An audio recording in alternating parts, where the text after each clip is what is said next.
Bienvenue à tous. Élection à la Société civile camerounaise de l'art musical SOCAM. Prince Didier Yango fait le bon calcul et enchante les artistes musiciens car il a été élu au poste de président du conseil d'administration de cette structure le 2 novembre 2013 au terme d'une assemblée générale élective très courue et pleine de rebondissements. Ce choix augure-t-il des lendemains qui enchantent? Pour analyser les contours de cette nouvelle dynamique à la tête de la SOCAM, nous recevons Massé Malon, chroniqueur culturel. Massé Malon, bienvenue sur le plateau de Plein Phare. Merci Joël Efon de me servir cet honneur-là, de m'avoir invité à New TV. Alors, Prince Didier Yango, désormais nouveau PCA à la tête de la SOCAM, est-ce le messie que les artistes attendaient? Vous prononcez des mots qui véritablement sont liés à un univers astral. Vous voyez, quand vous parlez de messie, certainement vous êtes dans un monde onirique.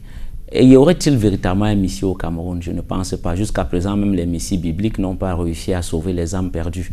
Et il se trouve qu'au Cameroun, véritablement, nous aimons donner cette apparence de messie à tous ceux qui ont un discours enchanteur. Vous parlez d'enchanteur, c'est véritablement beau de le dire. Mais voyez-vous, les artistes actuellement souffrent misère. Ils ont certes besoin d'un émerveillement. Et Didier Yango, semble-t-il, aurait porté un discours enchanteur. Mais il se trouve que dans cet enchantement rêvé, dans la réalité, ça ne sera pas véritablement le cas. D'ailleurs, nous aurons l'occasion d'en parler si vous m'en donnez l'opportunité tout à l'heure. Mais Messie, il n'y a pas du tout. Comme il n'y en a jamais eu d'ailleurs dans le monde de la culture, parce que la culture n'a jamais été une priorité, non point. Non seulement pour certainement les politiques, encore moins pour les artistes eux-mêmes. Est-ce à dire qu'il hérite une patate chaude? Oui, on peut dire véritablement que l'héritage qu'il reçoit de cette structure que je n'ose pas prononcer, parce que moi, dans mon esprit, j'estime que cette structure n'existe pas. Il ne faut pas donner de l'emphase à quelque chose qui n'existe pas. Et vous savez, pourquoi dites-vous que la structure n'existe pas, à mon avis, parce que quand vous avez une épée de Damoclès qui pèse sur votre tête, qui s'appelle la décision de la Cour suprême de 2008, et qui demande au ministre des Arts et de la Culture de rentrer au statu quo ante face au litige qui l'opposait à la CMC, représentée par Sam Bende et Jean-Claude Laurent. Je pense que le vrai dénouement de cette histoire serait que la loi soit appliquée dans l'esprit et la lettre. Mais il se trouve qu'aujourd'hui, tout le monde a tourné le dos à la loi. Nous sommes dans un univers d'état de nature. Et dans cet état de nature, constatez que personne ne respecte plus rien pratiquement. Et exactement comme cela s'est passé avec la convocation de cette Assemblée générale, qui n'est pas la volonté des artistes, mais la volonté des fantasmes et des égos d'un ministre. C'est ça la réalité, on n'y peut rien. Ça peut choquer les gens qu'on en parle comme ça, dans une télévision sérieuse telle que New TV, mais chez nous au Cameroun, on a un ministre qui ne respecte pas la loi. Qu'en serait-il des artistes alors? Bon, pour rester dans le cadre de cette élection, est-ce que sa virginité en termes de gestion, est-ce que ça n'a pas favorisé son élection au poste de PCA lorsqu'on sait que son challenger immédiat, Roméo Dika, pour ne pas le nommer, a été administrateur de cette SOCAM? Vous voulez vraiment me faire parler de cette élection? Mais je vais vous dire le sentiment que j'ai. Le sentiment véritable que j'ai, c'est que non seulement on a marché sur les règlements intérieurs de cette structure et on a pratiquement ébréché tous les statuts, passé outre la volonté des artistes qui avaient créé cette structure-là, pour manifester uniquement les fantasmes des individus. Ça fait mal. Et donc, dire que quelqu'un comme Didier Yango, certainement hérité d'une société qui souffre, c'est vrai, mais fondamentalement, cette misère et cette indigence que nous voyons dans cette société a été sacralisée par les hommes d'État. Et quelqu'un qui hérite de quelque chose qui est déjà pourri ne peut pas faire autrement que de continuer dans cette pourriture-là. Pour moi, l'homme tel que vous le présentez et tel que beaucoup de gens le présentent, il est certes intéressant sur le plan artistique et musical, mais il ne me réjouit pas sur le plan véritablement managérial. On ne l'a jamais vu à l'épreuve. C'est la preuve, vous parlez de virginité sur le plan managérial. Autrement dit, vu les conditions dans lesquelles il est arrivé à la tête de cette structure, si au moins il nous avait donné la possibilité avant d'être passé dans une autre organisation, peut-être comme un administrateur ou bien comme un membre important, ça aurait pu donner plus d'entrain, plus de poigne à sa candidature. Mais je pense que véritablement, il arrive dans un terrain où la pourriture a atteint le plus gros degré. Or, lui, il manque d'expérience en la matière. Alors, on a constaté qu'au cours de cette élection, il y avait 6 candidats sur le starting block. Et après le premier tour, on a constaté des ralliements pratiquement tous les autres candidats se sont alliés à Dédé Yango. Il ne restait que Roméo Dika.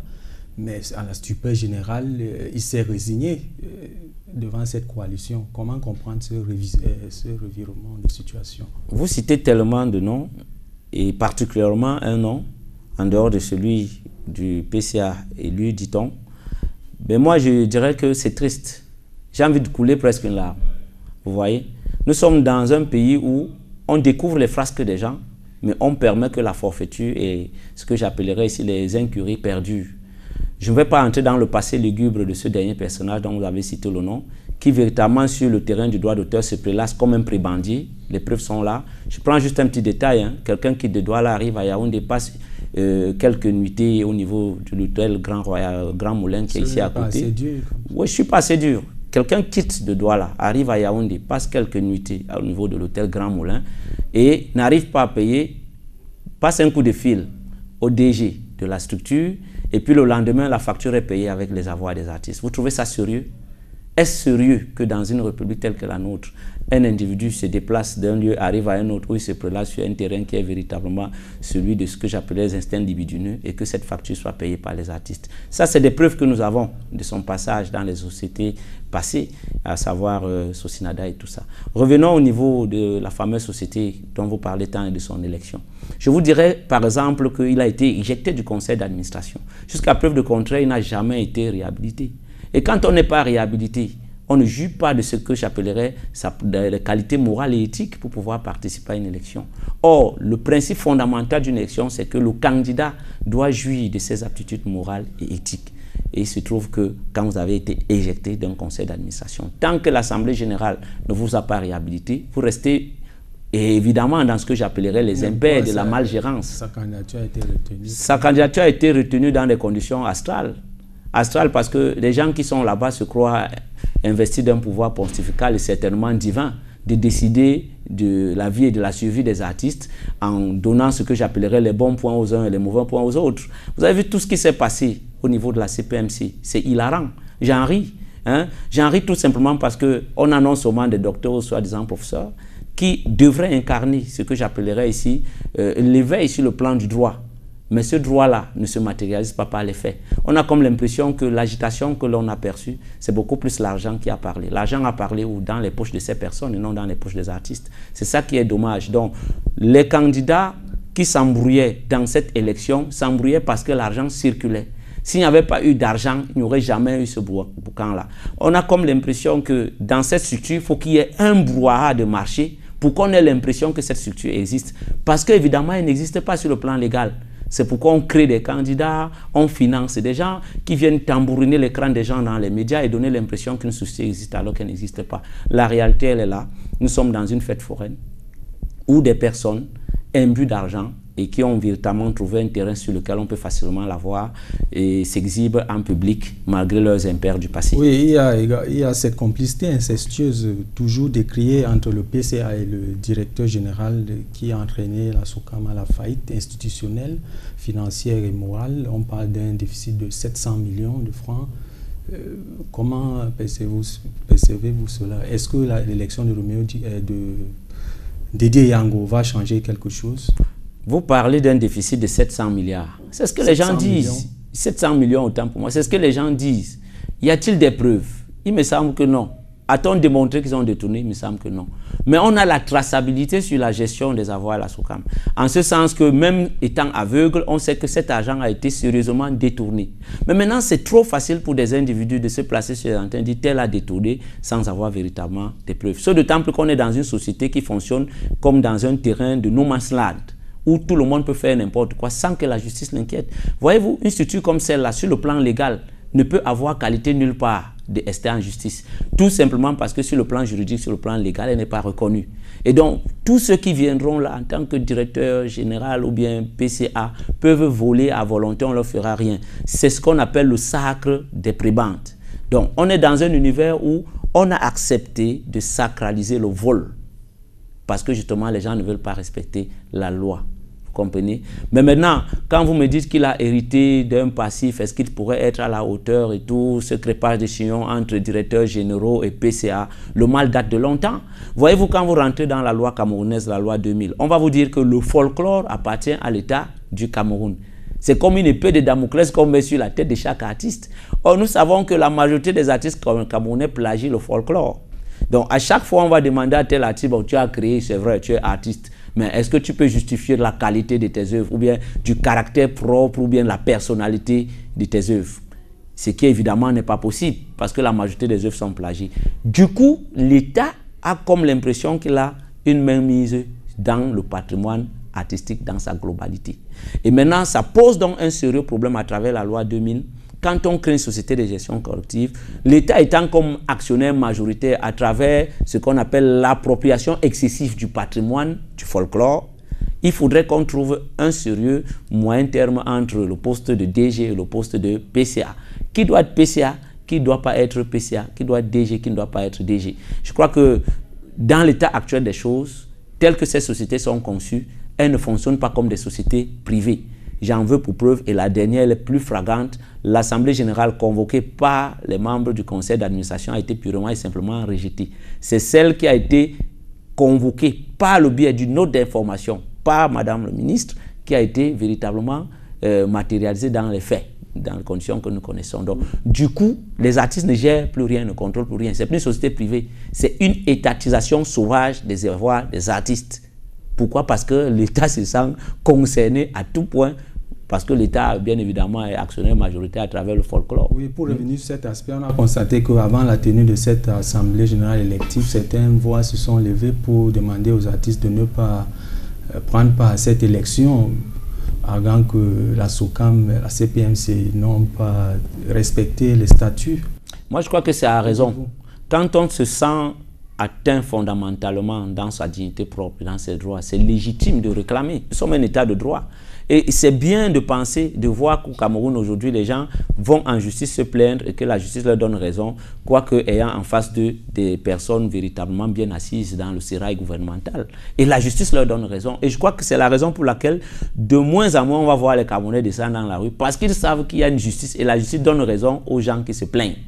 Et vu les conditions actuelles, je crois qu'il était de bon ton que ces personnes aillent se plaindre. Ils se sont plaints. La justice a dit cette assemblée sera de nul et nul effet dans les conditions où elle est organisée, ce qui est légitime et légal même. Parce que voyez-vous, on vous dit très bien qu'il y a des conditions par lesquelles une assemblée générale doit être convoquée. Hein? Ce n'est pas normal qu'une tierce personne, fût-elle, je ne sais pas quoi, le nombril du pape, vienne imposer sa volonté, ses fantasmes. Ce n'est pas logique. Je crois qu'il faut qu'on respecte la loi à ce niveau. C'est tout à fait normal que ces personnes demandent aussi aux artistes de ne pas aller au palais des congrès. Je crois que c'est un droit légitime de partir ou de ne pas partir. Jusqu'à preuve de contraire, il n'y a aucun texte de loi qui oblige un artiste à aller au palais des congrès pendant une assemblée générale. Donc c'est tout à fait logique que les gens n'y aillent pas s'ils ne trouvent pas leur intérêt. Maintenant, tous ceux qui y sont allés, ils sont allés parce qu'on leur donnait les 10 000 francs. Ça, c'est ce qu'il faut aussi dire aux Camerounais. Hein? Les artistes allaient au palais de congrès parce qu'on leur donnait 10 000 francs.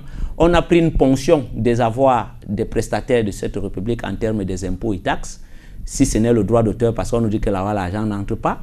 Et on a pris cet argent, on a reversé aux individus qui devaient aller se présenter au palais des congrès comme étant du bétail électoral, pour une élection qu'ils n'ont pas convoquée, mais que d'autres personnes ont purement et simplement organisée pour asseoir et assouvir leurs fantasmes. Oui, après l'euphorie de la victoire, il faut aller à l'essentiel. Vous aimez trop des grands, vous aimez trop les superlatifs. L'euphorie de la victoire, quelle victoire?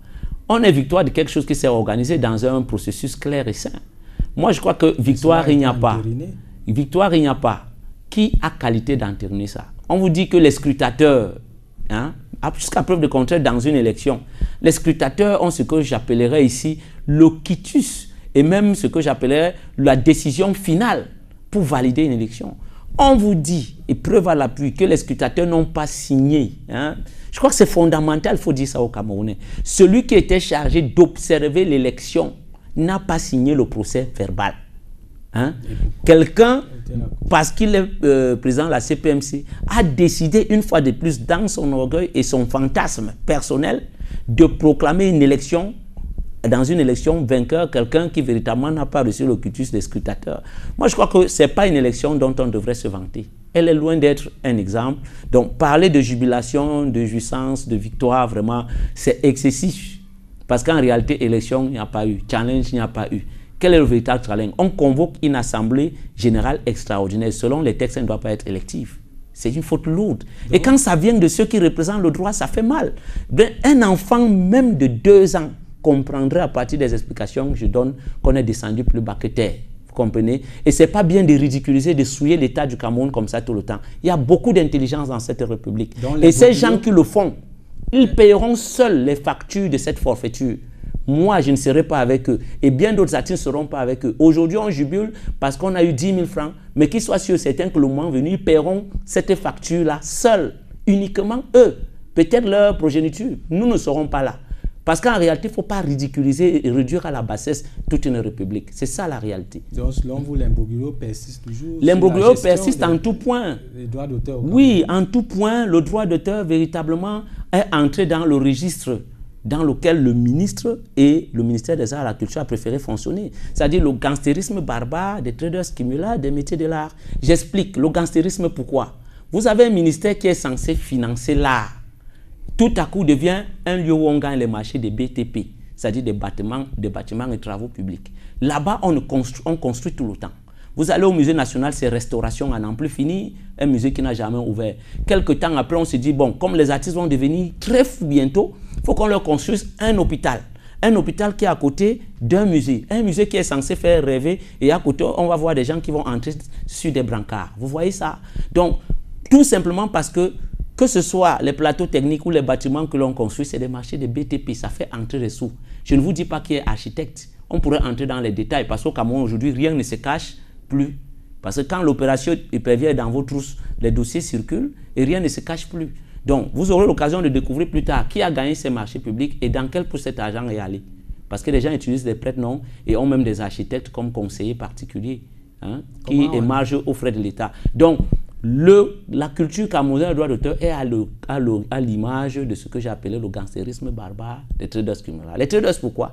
Parce que justement, ces fonctionnaires des ministères ne trouvent l'intérêt dans l'art que lorsqu'ils peuvent spéculer sur les fonds. Exactement comme les Jérôme Kerviel qu'on a vu dans les querelles des crises économiques aux États-Unis et en France, un peu partout en Europe. C'est-à-dire des spéculateurs financiers, des traders qui entrent en bourse uniquement pour s'enrichir, peu importe les intérêts des autres. Le plus important, c'est ce qu'ils ont. Et c'est comme ça que fonctionnent les fonctionnaires du ministère des Arts et de la Culture. Prenons le cas par exemple du directeur des Arts. Ça, j'insiste là-dessus. On vous dit qu'un monsieur avait fait une demande d'une dotation au sein de la CMC pour obtenir de l'argent et acheter une voiture. Parce que le président de ce conseil d'administration a refusé de donner l'accord qu'on lui donne 5 millions de francs. Il s'est ligué contre le PCA de cette structure. Aujourd'hui, ça a donné quoi? Ça a donné une CMC que les gens ont voulu détruire, mais qui a tout son PCA fort. Pendant que ceux qui avaient créé cette mascarade-là ne sont plus au ministère des Arts et de la Culture. C'est ça qui est vrai, parce que les gens font des spéculations financières sur les artistes et sur le dos des artistes. Oui, avec tout ce que vous venez d'énumérer, qui n'est pas vraiment un tableau attrayant, qu'est-ce qu'il faut pour soigner ce malade? Pour soigner ce malade, le droit d'auteur relève du droit. Il me semble que le Cameroun, sur le plan international, a cette réputation de vouloir toujours respecter le droit. D'ailleurs, nos institutions au plus haut niveau s'arrangent toujours à respecter la Cour suprême. Il faut rentrer au statu quo ante. J'ai vu des communicateurs et quelques hommes de médias brandir une soi-disant décision de justice qui date du 27 décembre 2010 qui aurait donné gain de cause au ministère des Arts et de la Culture. Vous voyez, sur une affaire où il y a pratiquement 12 recours, la CMC en a remporté 9. Pour peu qu'il y ait un recours qui a été introduit par la CMC, non pas le ministère des Arts et de la Culture, qui ait eu peut-être un sentiment positif en faveur du ministère des Arts et de la Culture, les gens sautillent, gambardent partout, alors que ce recours a déjà fait l'objet d'un appel. Donc, ce n'est pas une décision finale. Et puis, autre chose, quand vous parcourez cette décision de justice du 27 décembre 2012, l'article 4 dit quoi? Que l'intervention volontaire de la SOCAM est de nul et nul effet. Ça veut dire qu'en fait, on ne reconnaît pas cette fameuse structure. Mais quand vous parcourez la même décision, article 6, je pense, si je ne me trompe pas, ma mémoire peut faire défaut parce que ça fait longtemps que j'ai vu cette décision. Il y a un syndicat qui s'appelle le SICAPROM. On dit simplement que l'intervention du SICAPROM est rejetée. Ça veut dire que l'État du Cameroun, à travers la Cour suprême, reconnaît au moins le SICAPROM, mais ne reconnaît pas du tout l'autre société. La justice ne peut pas se dédier, puisque la Cour suprême a déjà tranché l'affaire. Et il faut rentrer au statu quo ante. Unique solution, c'est que Sambédé et ses compères reviennent à la gestion de droits d'auteur et qu'on leur donne le temps d'assurer cette transition nécessaire, même si on veut qu'ils repartent. C'est la seule solution. Donc, ce qui veut dire en d'autres termes qu'il faut rallier les artistes vers ce que j'appellerais l'idéal commun. Et l'idéal commun ici passe par la légalité et la légitimité. La légitimité, on l'a vu aujourd'hui, c'est le bétail électoral. Les gens à qui on donne 10 000 francs pour aller voter. La légalité, c'est quoi? C'est qu'on a un État à travers le ministère des Arts et de la Culture qui bafoue les décisions de justice. C'est tout. Il faut rentrer au statu quo ante. Aussi simple que cela. Il y a plein d'autres solutions qu'on peut citer. Par exemple, que les gens apprennent à être honnêtes et sincères chez nous. Il n'y a pas de péché à être saint. Il n'y a pas de péché à aimer sa femme. Il n'y a pas de péché à aimer son enfant. Donc, soyez saints. Et c'est Jean-Paul II qui disait, n'ayez pas peur d'être saint. Parce que la sainteté, c'est l'exactitude dans les actions et les actes que l'on pose. Je pense que si des gens qui veulent gérer le droit d'auteur sont exacts et posent des actes purs, il n'y aura pas de problème. Mais le drame, c'est qu'ils sont mus par des pensées autres, des détournements, des prébendes. Marcel Malon, merci d'avoir accepté ce plateau. Merci de m'avoir fait cet honneur et je reviendrai volontiers quand vous aurez besoin de moi. C'est la fin de cette édition de Plein Phare. Vous pouvez à présent reprendre une activité normale et bonne suite de programmes sur New TV.